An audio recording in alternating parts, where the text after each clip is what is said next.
Meu nome é Nilson Araújo, sou do curso de Licenciatura em Física e hoje vamos falar sobre o plano, ou sobre o espelho, especificamente o espelho plano.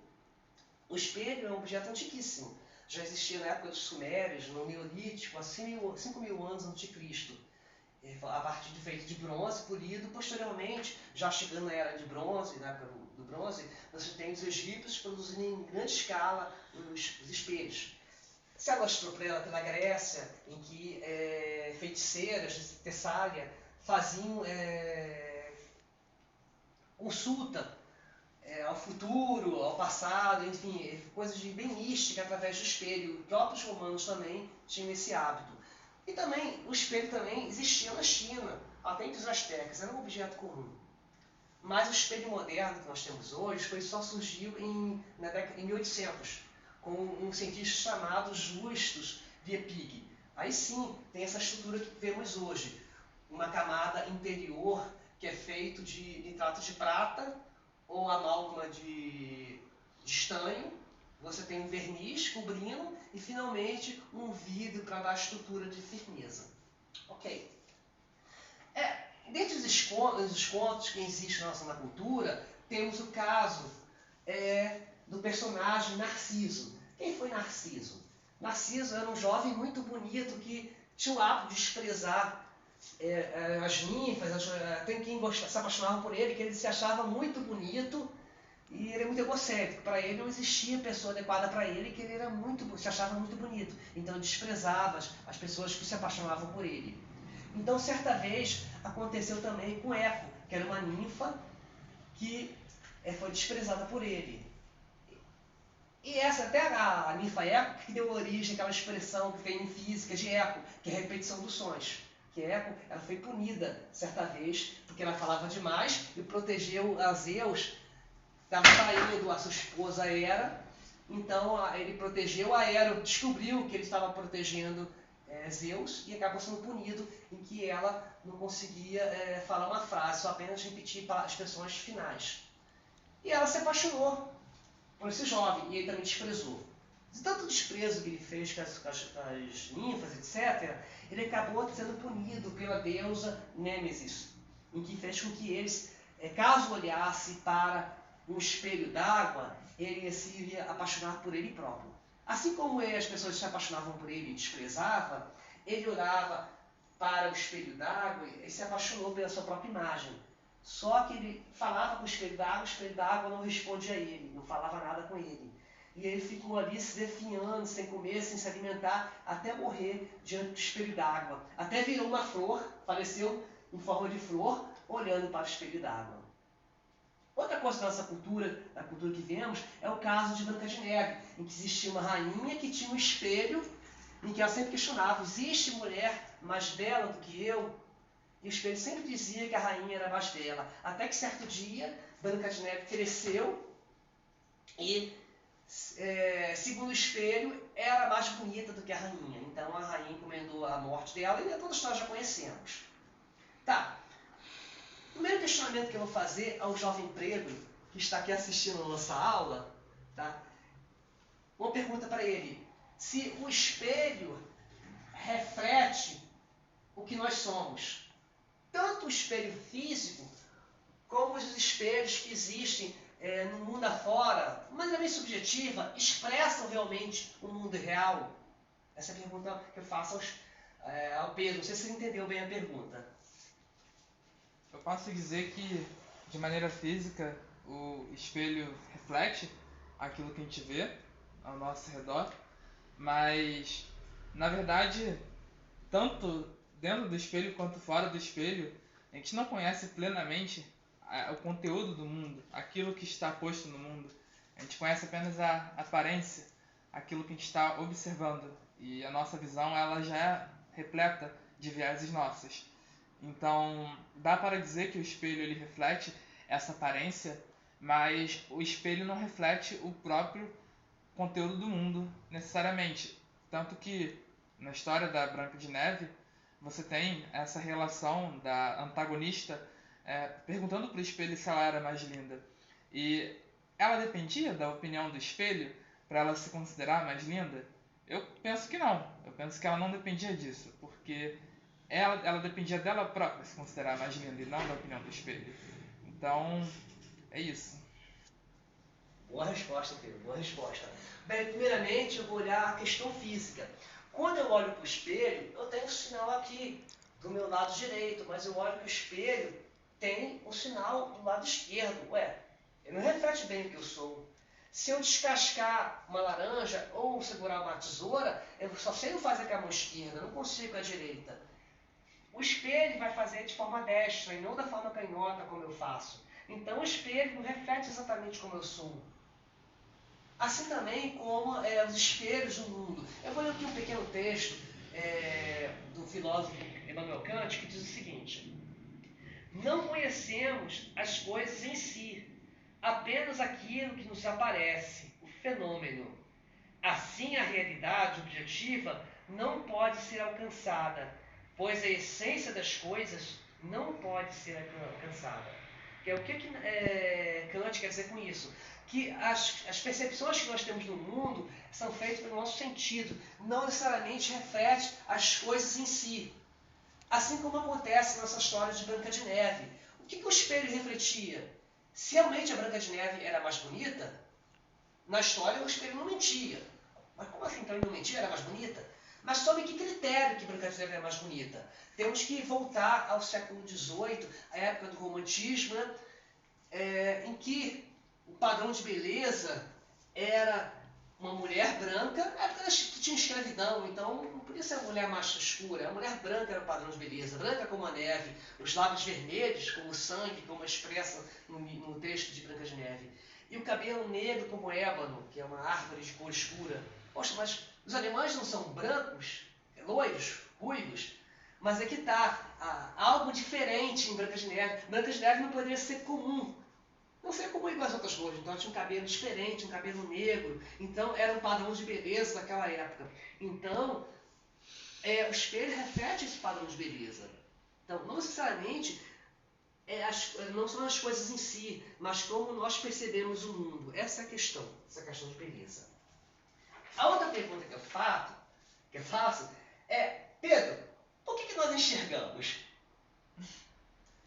Bem, nós temos olhos que permitem que a gente veja. E eu não me lembro completamente a fisiologia dos olhos, na verdade eu não me lembro majoritariamente, mas eu tenho o entendimento de que os olhos refletem a luz dos objetos. E através disso a gente acaba criando uma representação, uma imagem daqueles objetos dentro do nosso cérebro. E é o que eu posso dizer, basicamente. De certa forma, refletir não diz que seja a palavra ideal, mas os nossos olhos também é um jogo de espelhos também. Mas na verdade, não é só porque nós enxergamos, porque nós temos olhos que nós enxergamos. Porque se a gente estiver num lugar totalmente escuro, mesmo tendo olhos, a gente consegue enxergar. Então você mencionou a importância da luz. A luz, quando eu vejo aqui essa parede verde, é justamente que uma luz está batendo nessa parede, está absorvendo todas as cores, menos o verde. O verde está sendo refletido. Então, assim são as coisas que nós vemos. Os objetos têm essas cores justamente porque eles estão refletindo essas cores. Então, não é muita questão de luz, o motivo de nós enxergarmos. Ondas do campo visível, as ondas existem, a frequência é muito ampla, mas no campo visível, do infravermelho à ultravioleta, a gente consegue perceber, os nossos olhos captam as cores. Então, por isso nós enxergamos, porque temos olhos e por causa da captação desses raios de luz. Outra pergunta, Pedro. Qual o tamanho mínimo do espelho e a melhor distância para vermos de corpo inteiro? Eu vou me antecipar na resposta que o tempo está correndo. A gente tem a ideia de que, de repente, a melhor forma de a gente ver o espelho é o tamanho, a distância mediana de poder ver o corpo inteiro. Mas, na verdade, independe a distância de nós vermos o corpo inteiro. Eu posso estar aqui diante do espelho, vendo o corpo inteiro. Estou vendo meu corpo inteiro, continuo vendo meu corpo inteiro.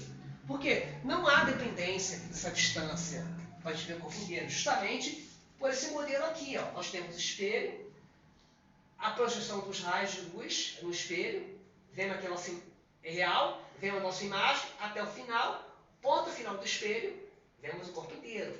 Indo para o lugar mais distante, vemos o ponto final, projeção da linha de luz até o nosso ponto final dos nossos pés. Então, vemos o nosso corpo inteiro, independente da distância. E qual o tamanho ideal do espelho? O espelho precisa ter, no mínimo, a metade da nossa distância. Se a gente fazer um cálculo aqui através de semelhança de triângulos, vamos chegar a essa conclusão que o tamanho tem que ser a metade do nosso corpo. Tá. Seguindo aqui, mais adiante, já fizemos as 3 perguntas. Então, vou aproveitar o tempo agora para ver mais coisas. Ok?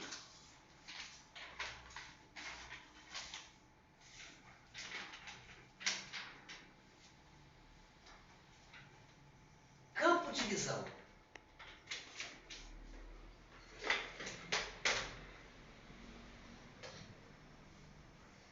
Como é que a gente faz para estabelecer a imagem no espelho?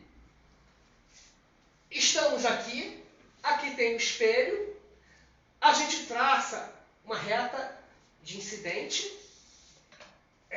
Infelizmente estou sem caneta para escrever, então eu tive que antecipar. Ok, então há uma imagem projetada aqui no espelho. O ângulo de incidência é igual ao ângulo de reflexão. Isso é uma das primeiras leis dos espelhos planos. Ângulo de incidência é igual ao ângulo de reflexão. E tem que estar no mesmo plano. Isso aqui está tudo no mesmo plano. Ok, são as 2 leis de espelho. Então, quando a gente faz a projeção da nossa imagem, a imagem aqui bate aqui no mesmo ângulo. A gente faz a projeção aqui da reflexão até esse ponto. Fizemos um ponto aqui. Posteriormente, novamente, a gente traça outro ponto, traça uma reta aqui, encostando aqui na normal, a reflexão, e faz o tracejado. Então, esse ponto aqui, real, vai dar justamente esse ponto virtual atrás do espelho. Então, assim que a gente consegue criar a formação da imagem. Por que eu mostrei isso? Justamente para a gente ter noção de campo de visão das nossas imagens. Quando a gente olha para no metrô, a gente olhando para o espelho, a gente vê a nossa imagem, que a parte de dentro é mais clara, a parte de fora é escura, então o vidro se comporta como espelho. Nosso campo de visão, mesma coisa. Ó. Eu estou aqui, traço uma reta até a extremidade do espelho, reflexão, projeção aqui. Novamente aqui, outra reta, no final do espelho, reflexão, a projeção aqui. Isso eu já vi que aqui é onde se forma a imagem. O campo de visão que eu tenho, qual o campo de visão que eu tenho da pessoa que está posicionada aqui? Ela enxerga tudo que tiver aqui, ó. Desse ponto aqui, ó, aqui tudo, ela consegue enxergar.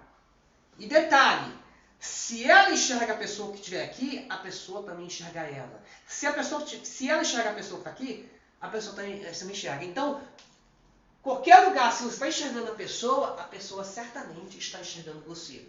E eu faço a seguinte pergunta para você, Pedro. Então, tudo que eu vejo nessa posição aqui, essa pessoa que também vê, eu disse que eu vejo ela e ela me vê. Mas tudo que eu vejo, ela vê? Tudo não. Tudo não tem como. Ela estando na posição em que ela está, ela vai conseguir te ver, você vai estar dentro do campo de visão dela, só que vai haver mais coisas dentro do campo de visão dela que não estará no seu. Ok, então rapidamente vamos ver para provar de ser verdadeiro o que você falou. O campo de visão do ponto P aqui é justamente esse trecho aqui, ó, né, que eu já falei. Agora a pessoa que está vendo aqui, uma moça que esteja aqui, o que ela vai ver? Também eu vou jogar a reta para cá, a projeção dela aqui, né? Seria esse ponto aqui. Eu vou pegar outra extremidade agora. A reta para cá, até aqui. A projeção, aqui do outro lado, né? O mesmo ângulo, né? A projeção vai ser aqui, né? O ponto aqui de imagem da M. O ponto de imagem aqui. Mas qual o campo dela de visão? É aqui, ó. Esse é o campo de visão de M. Aqui é o espelho.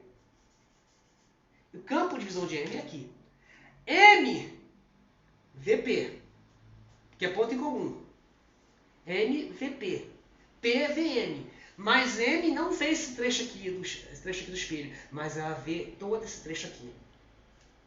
Tem ponto em comum. P vê M, Pedro vê a moça vê Pedro. Mas a moça não vê esse trecho aqui, mas ela vê todo esse campo de visão. Então é importante essa questão do espelho. O tempo é curto, espero que tenha falado o suficiente. Tem muitas mais coisas que eu queria falar, de Narciso e tantos outros personagens relacionados ao espelho, mas o tempo é curto. Espero que a aula tenha sido proveitosa. Agradeço ao Pedro e agradeço a Ângela por ter nos filmado.